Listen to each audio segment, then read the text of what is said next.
Well, hello.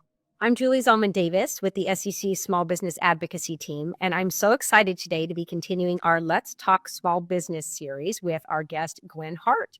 Gwen and I first met at an event in her state of Vermont with the state treasurer, Mike Pichek, who used to be on our SEC Small Business Advisory Committee. And I he didn't. invited us to Vermont. And so we got to meet Gwen there. And then I got to see her again later here in DC when she was here for an Association of Women's Business Centers leadership board conference, I believe. So anyway, it's great to see you, Gwen. When we get to talk, we have such a good time and have so many small business connections that I was really excited to get the chance to have you here today. So before I turn it over to you to introduce yourself, I have to give the standard government disclaimer that everything I say today is on my own behalf and from my position in the SEC's Office of the Small Business Advocate, and does not necessarily reflect the views of the commission, the commissioners, or my colleagues on the staff. So with that, Gwen, I actually went to your LinkedIn page and before this interview and realized, wow, you wear a lot of hats. So why don't you introduce yourself and tell us about some of those hats? Totally. Thank you so much for having me here. And Julia, it's great to see you, albeit virtually. I can't wait to see you again in person. I was just talking with someone earlier about how effective the panel was that you did here in Vermont last year, and they were hoping to see it again. So my name's Gwen Hart. I am the director of the Vermont Women's Business Center at the Center for Women in Enterprise. So I just want to tell a little bit about what that is for our audience, because they might be interested in this as a technical resource for them as they're building their business. So every state is funded for a women's business center, a small business development center, a SCORE, and a veteran business outreach center of New England. The spoiler alert of New England here in Vermont. And so what we're all here to do is make sure that you have access to the information you need to make informed decisions throughout your business life cycle. And so we here at the Vermont Women's Business Center do no-cost business counseling throughout the life of a business and tons of different types of training experiences, really getting women entrepreneurs in the room together to solve problems and overcome barriers. Wow, that's great. And I love that you mentioned all those programs because they are all important elements of things that are out there to help small businesses. But I think there's so many of them, not just federal resources, but others that sometimes it's hard to keep track of them. So I'm super glad you're out there being an advocate to push them and let folks know about them. So I'd love to hear for small businesses in Vermont, how the companies that you work with, how are they faring when it comes to having access to capital? That's, of course, what the SEC is interested in. So we'd just love to hear, what are some of the common sources of funding that you see in the businesses that you get to work with? Totally. So a little level setting here is the majority of our clients are in the Main Street economy. So they are retail shops, they're traditional brick and mortar stuff. About 10% of our clients here at the Vermont Women's Business Center are good fits for venture capital, for some kind of equity capital. The majority of them, the best fit for them is some sort of a loan program. And so where we see the majority of our clients making a really good connection with their funder is where they're able to make a really good connection with the person behind their money. And so we've got some great community loan programs. There's the Vermont Community Loan Fund and the Vermont Economic Development Authority, amongst others, that are really here to make sure that capital in Vermont stays safe, healthy, and within Vermont. The 10%, though, who are interested in a good fit for equity, they're getting it in some pretty interesting places. So, of course, as you guys have on your awesome Pathways to Funding resource on your website, most of them end up starting with friends and family. And for many of the women, and I think we're going to talk about this in a little bit, so this is like a little spoiler alert for a little bit later, but a lot of the women, they end up having to cultivate that friends and family network for a long time before some sort of outside investor, a venture capitalist, might be a good fit for them. Vermont has some really cool programs for tech commercialization and emerging technologies. There are a couple of funds like the Vermont Center for Emerging Technologies, which is kind of like a public-private partnership. I'm assuming you probably talked about the SSBCI funds on another podcast. But the Vermont Center for Emerging Technologies has some awesome programs that are not just funding, but mentoring, connections. So you're really joining a community. Then there's some really nice, small, like boutique venture capital in Vermont. One of the benefits to starting a business or growing a business in Vermont is that you can live next door to your investor. Like you will run into them at the grocery store. It's a small community. And so since that's the case, it's a pretty accessible community. It doesn't mean that money is flowing accessibly, but like it's the people are really accessible. There's also a couple of specialty funds. There's the Dudley Fund. There's Hula. These are just I'm just kind of name dropping some of the awesome partners in the ecosystem.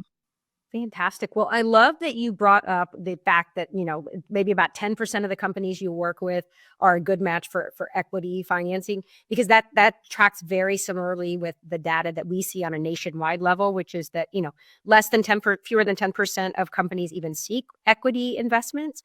And as I also appreciate the shameless plug you gave or yours wasn't shameless, but mine will be shameless when I say it, for some of our resources that talk about, here's what you do, or here are some options before may go the pathway of finding investors. And then once you do think you're looking for potential investors, we do have a lot of resources on our website and just on sec.gov. And there's a little tab at the top that says small business. So I'll put in that shameless plug. But I love the way you talk about, the community there. And one of the things that our office's mission is dedicated toward is to identifying challenges that are unique to diverse and women-owned businesses, as well as rural and natural disaster area businesses. And I know you just mentioned it, you spend a lot of time with businesses in those categories. So maybe you can talk about some of the challenges you see entrepreneurs facing, and how does your Women's Business Center and others in the ecosystem help with some of those challenges? Totally. I mean, there are so many challenges that sometimes it feels like, oh my God, is this addressable? And yes, I believe it is. And there's people who are working within and outside of the system to really revolutionize what's happening here. I will say that shame away with the plugging the resources on your website. That's probably the first barrier that I think of is when a client gets to us and is like, hey, I need some money to grow my business or to start my business. The first area is, where do I go? Like, what am I supposed to do? Do I keep my receipts from CVS separate from my receipts from Office Max? I don't think they're even open anymore. But right, like separating business and personal finances, getting a really healthy work environment to get you started is really important, and we see that as a barrier. We also see knowing where to start. How do I get prepared? What's a term sheet? Like right? And one of the things that we've observed is that as some like Dragon's Den and Shark Tank, like these types of shows became a part of the popular culture, more people are it's democratizing equity, right? Like in a equity talk, at least in a way that like I don't think was necessarily a part of the regular lexicon before. And so people are coming in with kind of half the information. And so that's where getting good, solid, simple information is one of the biggest barriers to moving ahead. That's where resources like the SEC site is fantastic. You make our job easy. And so then, okay, I think that I'm ready for venture. Like I think I'm ready for equity, maybe not venture, but I'm ready for some sort of equity funding. I think one of the barriers that I witness, especially in a rural state like Vermont, is that equity raises take a long time, usually a lot longer than someone initially thinks. And that depending on how you're structuring your deal, it really might take a huge network of people to make that happen. And so, um, having access to one of the things that we then see is having access to the right people at the right time, the right investor networks, the right opportunities, is difficult. And then we don't just get money for money's sake. We're getting money to do something with our business, right? And when I think about a rural state like Vermont, one of the next biggest challenges is distribution outside of the region, out like rural distribution, and it could be product or service, right? But like scaling can be really difficult in terms of finding the right skills. So like labor gaps are a big problem that we see.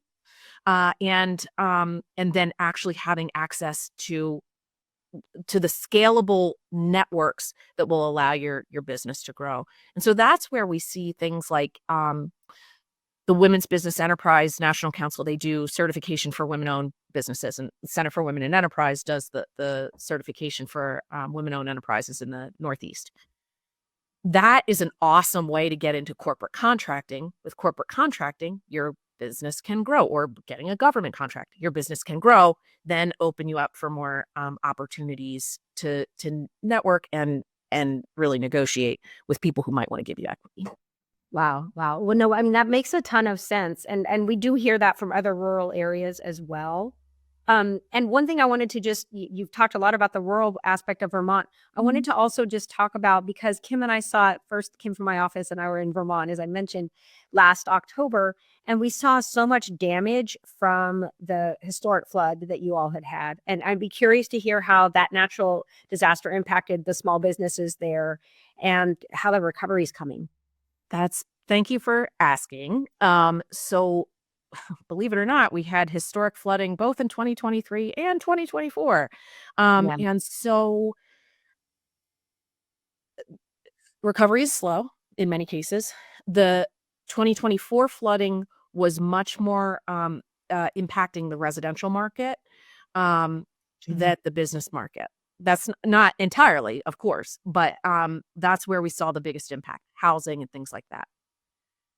In 2023, where we saw the biggest impact was on our smallest Main Street businesses, those businesses that, like, you go down to Montpelier, which is our state capital, on a Saturday morning, and you go to the farmer's market, and then you go shopping on the Main Street. Well, many of those businesses the entire downtown was flooded and gutted, really. And what we saw was there are funding mechanisms that came into play from a federal level, from a state level. Where we saw the biggest leverage was really in the philanthropic community.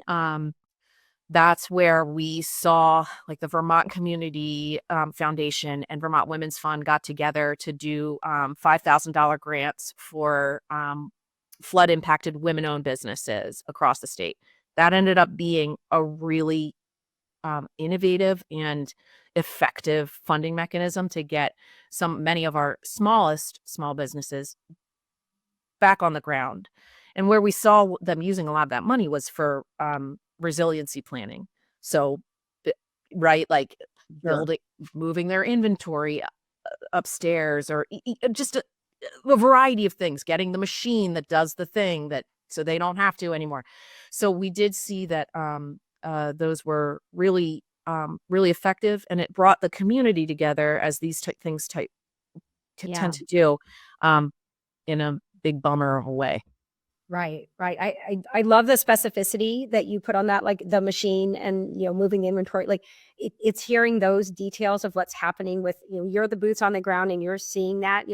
I love my team's work here in DC. Like we're analyzing national data and we're creating resources to help businesses with, federal securities laws, but it's your boots on the ground that I think And, I hope our resources are helpful to you as you and your companies as you do your work. But I just love hearing what's happening in each of these individual ecosystems, because that's such an important role in business's success. So can you talk a little bit about what some of the efforts going on in, I think, Burlington and other areas of Vermont you mentioned? Like, what do you see taking place there in addition to the natural disaster recovery, which I hope is quick and continuing. But just any advice you have. When we were in Burlington, we were very impressed with the ecosystem and the energy that you have, and I would love to hear kind of a little bit about that and what any advice that you may have based on what you've seen for other or communities that are looking to share some of that enthusiasm. Great. Yeah. I love that you picked up on the enthusiasm. I do think that Vermont's entrepreneurial ecosystem is very, very enthusiastic. And at the same time, it's very accessible.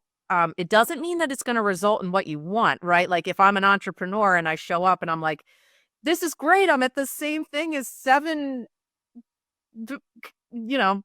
equity investors. Great. Like it doesn't mean I'm going to get equity, but there's a lot of excitement around, especially the startup community, especially about the tech community.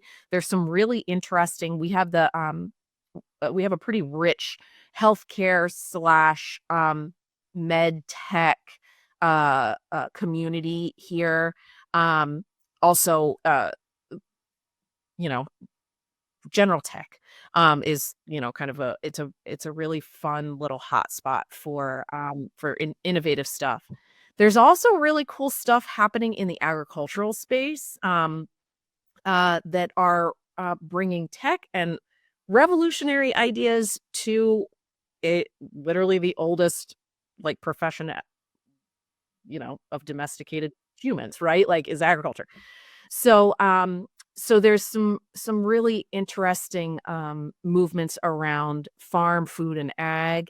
There's the Vermont Sustainable Jobs Fund is an amazing resource for all things like growth capital in values-based ways. So there's just a lot of really cool, innovative things happening in Vermont that kind of reflect the character of Vermont in that we are open to new ideas, that there is excitement to do values-based business acceleration, right? And a lot of stuff around climate, climate advocacy and climate resiliency, I guess is the best way to say it. That's a lot of different areas, and they all sound, I definitely remember seeing a little bit of all of that when we were there. So, all right, well, I want to keep us, relatively as we're getting short on time. So I'll do a couple more that are lightning round, if that's okay. Totally. What's the favorite piece of advice you offer to entrepreneurs? Just stop thinking. Just go do the thing. Nobody knows what they're doing, and everybody everybody is a place to start. I love it. I love it. What's something that's bringing you joy these days? I have a 2.5-year-old, and he's that's a lot of joy. There's so much joy, and we he's a blast. Yeah. Oh, I love it. I love it. You may also need sleep. If they wake up early, and anyway, that's fun. All right. And last but not least, if someone tells you they're going to visit Vermont, what's something you tell them not to miss out on? The farmers market scene. The farmers market scene is the place to go. Find out where the farmers market is wherever you're staying, and it's going to be awesome. And the best way to meet local people and taste awesome food and see beautiful things.